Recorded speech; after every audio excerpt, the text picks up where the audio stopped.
সেমিফাইনালে গিয়ে বিদায় নেয়া, ফাইনালে উঠতে না পারা দলটা। 5টা ওয়ানডে বিশ্বকাপ, 2টা টি-20, ফাইনালে উঠেছে। 2024 টি-20 বিশ্বকাপের ফাইনালিস্ট, প্রথম ফাইনালিস্ট সাউথ আফ্রিকা। অথচ যে দলটাকে মনে করা হচ্ছিল যে এখন পর্যন্ত কেন চোখ করছে না, এত কেন ইনক্রেডিবল ক্রিকেট খেলছে, টানা কেন এই সেমিফাইনাল জয়ের আগে 7টা ম্যাচ তারা জিতলো, কিভাবে তারা নেপালকে 1 রানে, বাংলাদেশকে 4 রানে হারিয়ে শেষ পর্যন্ত সুপার 8-এ টেবিল টপার হিসেবে কোয়ালিফাই করলো, তারা নিশ্চয়ই সেমিফাইনালে চোখ করবে। এবং যে আফগানিস্তান অস্ট্রেলিয়া নিউজিল্যান্ডকে বাদ করে দিয়েছে, যে আফগানিস্তান এবারে বিশ্বকাপের সকল ইকুয়েশন ক্যালকুলেশনসকে ফুল প্রমাণ করেছে, তারা তো নিশ্চয়ই তাতিয়ে আছে। আফগান পারেনি, দক্ষিণ আফ্রিকা পারেনি, এই ইতিহাসটা বদলে দিয়েছে। দক্ষিণ আফ্রিকা পেরেছে 8ম প্রচেষ্টায় ফাইনালে উঠতে আইসিসি ইভেন্টে, এবং সেটা ইন স্টাইল। খেয়াল করে দেখবেন, যারা আপনারা একটু মনে মনে ঠিক করেছিলেন যে ঠিক আছে আর একটু আধা ঘন্টা ঘুমিয়ে নি, খেলাটা একটু পরে থেকে শুরু করব দেখা, সেই তারা কতটুকু হতাশ হয়েছেন, আমার কাছে মনে হয় যতটুকু হতাশ হয়েছেন তার থেকে অনেক বেশি বিস্মিত হয়েছেন। পাওয়ার প্লের প্রথম 6 ওভারে 5 উইকেট নিয়ে 28 রানে আফগানিস্তানের, এবং শেষ পর্যন্ত 56 রানের বেশি তারা করতে পারলেন না। অসাধারণ বোলিং প্রদর্শনী দক্ষিণ আফ্রিকান বোলারদের, রাবাদা, ইয়ানসেন থেকে শুরু করে তারপরে শামসি, কে কার থেকে পিছিয়ে ছিলেন। ব্যাটিং ডিপার্টমেন্ট, যেই ব্যাটিং ডিপার্টমেন্টের ভরসা ছিল 2জন ওপেনার আফগানদের, সেই 2 ওপেনারের অবদান হচ্ছে 0 আর 2, মানে 2 রান। পুরো দলে 11 জন ব্যাট করতে নেমেছেন ঠিকই, কিন্তু সর্বোচ্চ 10 রান, ডাবল ডিজিটে পৌঁছাতে পেরেছেন একজনই, ওমর জাই। আফগান ইনিংসের হাইয়েস্ট রান কে করেছে জানেন? সেটা আবার ওমর জাই না, সেটা এক্সট্রা, 13টা এক্সট্রা। 56 থেকে 13টা এক্সট্রা বাদ দিলে বাকি 11 ব্যাটার মিলে করেছেন মাত্র 43 রান। অল আউট হয়েছেন 71 বল খেলে, এবং সেই টার্গেট চেস করতে গিয়ে দক্ষিণ আফ্রিকা, ইনক্রেডিবল সাউথ আফ্রিকা, তারা খেলেছেন মাত্র 8 ওভার 5 বল। 67 বল হাতে রেখে বিশ্বকাপ ইতিহাসের সবচেয়ে শর্টেস্ট সেমিফাইনাল খেলে দক্ষিণ আফ্রিকা চোখ রাঙাচ্ছে ইংল্যান্ড অথবা ইন্ডিয়ার দিকে। কি একটা অসাধারণ দল, যেই দলটাতে হেনরি ক্রোনিয়ারা কেউ নেই, শন পলকরা কেউ নেই, অ্যালেন ডোনাল্ডরা নেই, হার্শেল গিবস নেই। যেই দলটাকে একটা সময় মনে করা হতো যে এটাই হচ্ছে সাউথ আফ্রিকার সবচেয়ে সেরা প্রজন্ম, যখন এবিডি ভিলিয়ার্সরা খেলতো, সেই তাদের যখন কেউ নেই, এই না থাকা ক্রিকেটারদের দলটাই, এইডেন মার্করামের দলটাই, কুইন্টন ডি ককদের দলটাই শেষ পর্যন্ত এমন একটা উপলক্ষ তৈরি করেছে, যেটা তাদের প্রজন্ম বছরের পর বছর ধরে চেষ্টা করেছে এবং ফেইল করেছে কনফিডেন্টলি, কনসিস্টেন্টলি।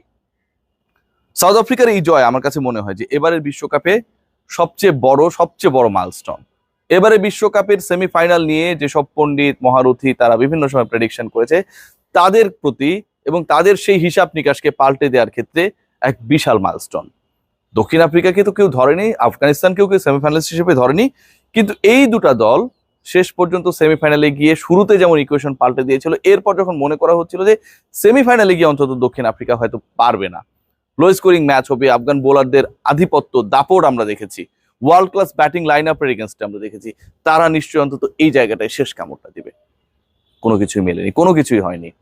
দিন শেষে এই বিশ্বকাপটা যদি শেষ পর্যন্ত আর একটা ম্যাচ জয় দূরে দক্ষিণ আফ্রিকা, তাদের স্বপ্নের ফাইনাল জয় থেকে, আইসিসি ইভেন্টে তারা ফাইনাল জিতবে, বিশ্বকাপ ফাইনাল জিতবে, মিনি ওয়ার্ল্ড কাপ ওয়ার্ল্ড কাপের হিসাব টিসাব না, বিশ্বকাপ ফাইনাল জিতবে কোনো একটা ফরম্যাটে, আর একটা মাত্র জয় দূরে।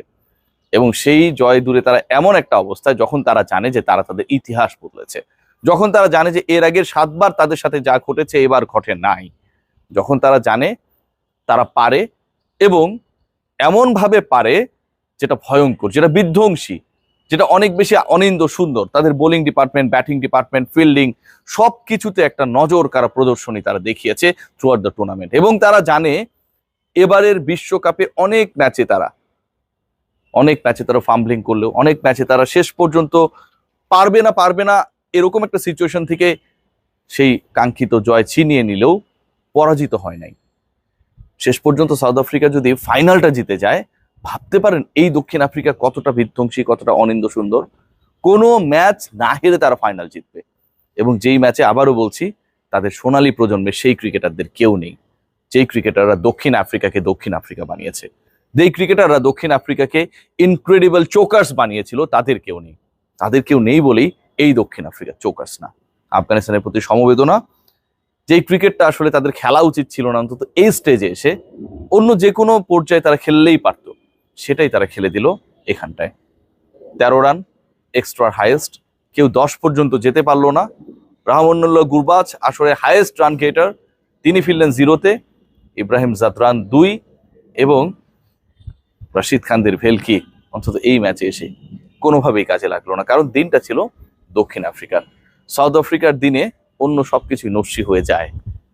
গেল 50 ওভারের বিশ্বকাপেও কিন্তু তারা অসাধারণ ক্রিকেট খেলেছিল, শেষ পর্যন্ত পারে নাই, এবং সেটা এক্সপেক্টেডলি পারে নাই।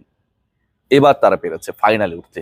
এই ফাইনালটা কেমন হয় দেখার, সঙ্গী কে হয় সেটাও দেখার, ইংল্যান্ড নাকি ইন্ডিয়া। তবে যেই হবে তারা যে অনেক বেশি কেয়ারফুল থাকবে এ ব্যাপারে কোনো ডাউট নেই।